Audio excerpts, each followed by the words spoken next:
Gunung Uhud, namanya terdokumentasikan secara epik oleh sejarah sebagai bagian dari perjuangan Nabi Muhammad SAW dan para sahabatnya menghadapi kaum Quraisy. Bulan Syawal tahun ketiga Hijriah, gunung ini menjadi saksi bagaimana akhir dari sebuah perang bisa memberi pelajaran berharga bagi kaum muslimin. Setahun sebelumnya, pertempuran pertama kaum muslim melawan Quraisy Mekah terjadi di Lembah Badar. Perang tersebut membuat Nabi Muhammad tidak hanya dikenal sebagai pemimpin agama, tetapi juga ahli strategi perang yang mumpuni.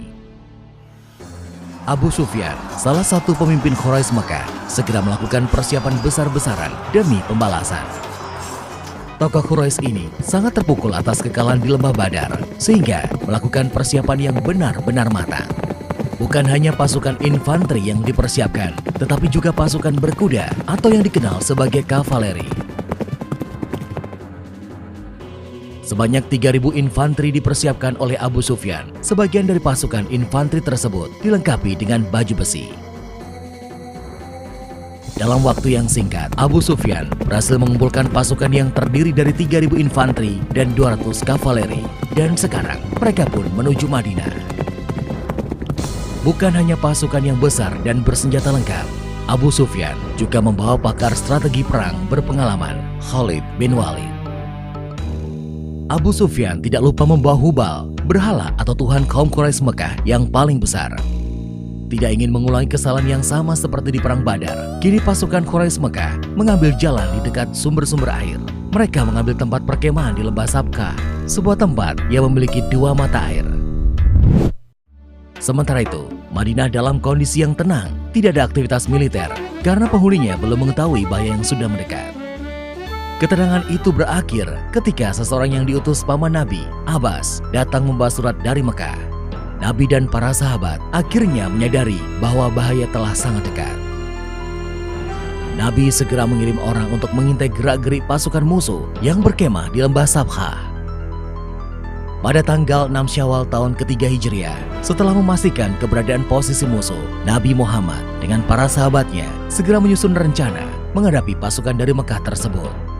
Melihat kekuatan musuh yang lebih kuat dan terlatih daripada yang dihadapi dalam Perang Badar, Nabi Muhammad mengusulkan agar menunggu musuh masuk ke Madinah dan melawan mereka dengan cara perang kota.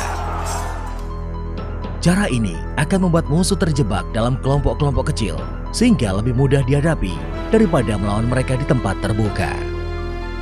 Namun, kaum muslim masih dihinggapi euforia dari kemenangan di Lembah Badar. Beberapa sahabat mengusulkan kepada Nabi agar menyambut musuh di luar kota Madinah. Setelah mendengar usulan tersebut, Nabi Muhammad masuk ke rumah dan keluar dengan memakai baju zirah dan menyiapkan senjata. Melihat sikap Nabi, para sahabat terkejut. Mereka pun saling berbicara satu sama lainnya dan merasa telah membangkang terhadap perintah Nabi. Para sahabat kemudian meminta Hamzah menyampaikan bahwa mereka tunduk kepada segala keputusan Nabi. Hamzah sengaja yang diminta karena beliau adalah paman Nabi. Nabi pun menjawab bahwa dirinya bukanlah seorang nabi jika menanggalkan baju zirah dan senjatanya sebelum perang dimulai. Pasukan muslim yang dipimpin langsung oleh Nabi Muhammad segera bergerak menyongsong musuh di pegunungan Uhud. Nabi Muhammad memimpin 1.000 infanteri dan 50 pemanah. Kekuatan yang sebenarnya masih jauh tidak sebanding untuk mengimbangi pasukan Abu Sufyan. Bergerak meninggalkan Madinah, pasukan muslim mulai dilanda perpecahan. Abdullah bin Ubay ibnu Salul dan 300 pasukannya memutuskan kembali ke Madinah. Dia beralasan karena musuh tidak kunjung dijumpai. Selain itu, dia menganggap melawan di dalam kota lebih baik daripada di tempat terbuka. Dengan perginya Abdullah bin Ubay ibnu Salul dan 300 prajuritnya, maka kekuatan infanteri pasukan muslim tinggal 700 orang. Situasi ini semakin mengkhawatirkan, mengingat ada 3.000 infanteri yang akan mereka hadapi. Berkurangnya jumlah pasukan ternyata masih terus berlanjut.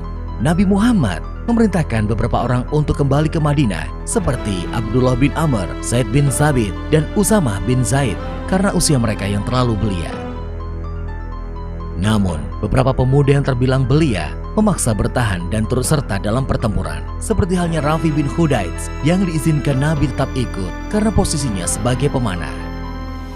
Hingga kemudian sampailah pasukan muslim di pegunungan Uhud. Nabi Muhammad melihat sekelilingnya dan segera mengatur strategi.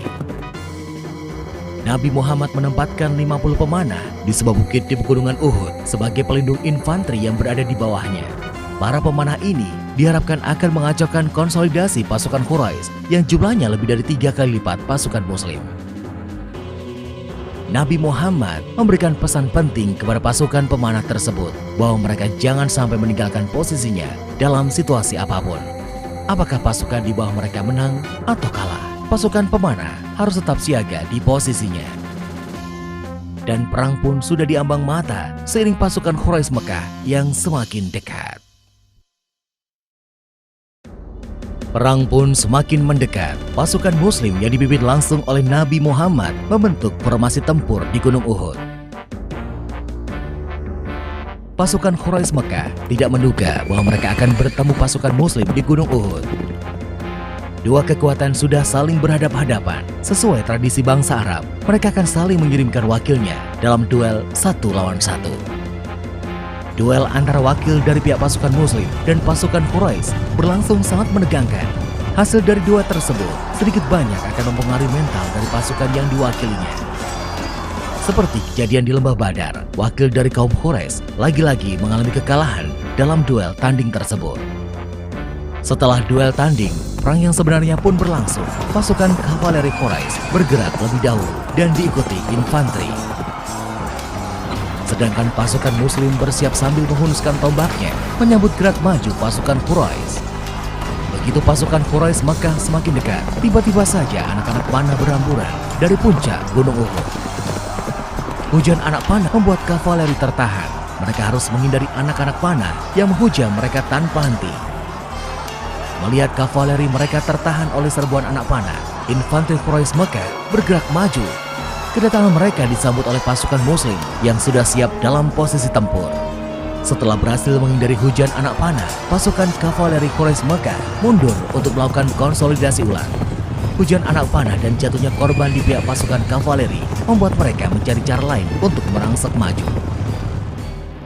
Begitu melihat kavaleri mundur, pasukan pemanah di puncak Uhud mengalihkan sasaran mereka ke bagian ekor infanteri Quraisy Mekah. Meskipun dilengkapi dengan baju zirah, pasukan infanteri tersebut tetap kewalahan menghadapi hujan anak panah. Pasukan infanteri Quraisy terbelah akibat serbuan anak panah yang mengacaukan barisan belakang mereka. Mengetahui pasukan di belakang mereka telah mundur, bagian depan infanteri Quraisy Mekah mulai jatuh mental. Mereka terjebak di antara hujan anak panah di belakang dan pasukan muslim yang terkoordinasi rapi di depan mereka. Tidak ada pilihan lain bagi infanteri yang di depan selain mundur. Sambil melindungi diri dari sergapan anak panah, mereka mundur untuk menggabungkan diri dengan pasukan di belakang. Mundur dalam kondisi panik, pasukan Quraisy Mekah tidak menghiraukan kawan-kawan mereka yang terluka maupun mati. Perlengkapan yang mereka miliki pun ditinggalkan begitu saja. Pasukan tersebut benar-benar kocar-kacir mencari perlindungan. Sementara itu, pasukan pemanah yang melihat mundurnya pasukan Mekah melihat banyak barang bawaannya ditinggalkan. Pasukan pemanah tergiur oleh harta rampasan perang, segera menuruni bukit. Ibnu Jubair, pemimpin pasukan pemanah, memperingatkan dengan sekuat tenaga agar tidak melupakan pesan Nabi. Tapi sia-sia, para pasukan pemanah tersebut turun dari bukit di pegunungan Uhud. Di lain pihak, turunnya pasukan pemanah tersebut dilihat oleh Khalid bin Walid dari pihak Quraisy. Nalurinya sebagai ahli strategi perang berpengalaman segera bicara. Dia melihat pasukan Nabi Muhammad telah melakukan kecerobohan dalam posisinya yang sudah unggul. Khalid bin Walid yang melihat peluang pun melakukan serangan balik. Dia membawa kavalerinya bergerak melingkar ke belakang Gunung Uhud. Kemenangan pasukan muslim yang sudah di depan mata itu berubah menjadi bencana ketika secara tiba-tiba kavaleri yang dipimpin Khalid bin Walid menyerang dari belakang. Serangan tidak terduga itu membuat pasukan muslim kalang kabut. Situasi semakin parah setelah pasukan infanteri Quraisy Mekah menyerang dari depan. Pasukan muslim pun terkepung di kaki Gunung Uhud. Di tengah kepanikan tersebut, para sahabat masih memikirkan keselamatan Nabi Muhammad. Beberapa di antara mereka menjadi perisai hidup bagi keselamatan Nabi. Mereka gugur, syahid dengan tubuh penuh anak panah. Namun pengorbanan mereka tidak sia-sia. Nabi Muhammad berhasil selamat dari kepungan tersebut. bertempur tanpa koordinasi, pasukan muslim menderita korban yang cukup banyak. Salah satu korban tersebut adalah Hamzah bin Abdul Muthalib, paman dari Nabi. Korban yang jatuh di pihak Quraisy Mekah pun terbilang banyak, meskipun tidak sebanyak yang diderita pasukan muslim. Setelah bertempur beberapa saat lamanya, pasukan Quraisy memutuskan mundur dan kembali ke Mekah. Setelah perang usai, Nabi mensolatkan dan memakamkan para sahabat yang gugur syahid di Gunung Uhud. Nabi sendiri mengalami luka-luka yang cukup parah. Situasi kacau akibat kelalaian yang dilakukan oleh sebagian pasukan muslim memberikan mereka pelajaran berharga tentang pentingnya persatuan dan kepatuhan pada perintah pemimpin dalam sebuah peperangan.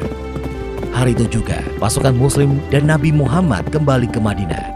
Berdasarkan pelajaran berharga dari Gunung Uhud, Nabi Muhammad dan para sahabatnya bersiap menghadapi peperangan berikutnya.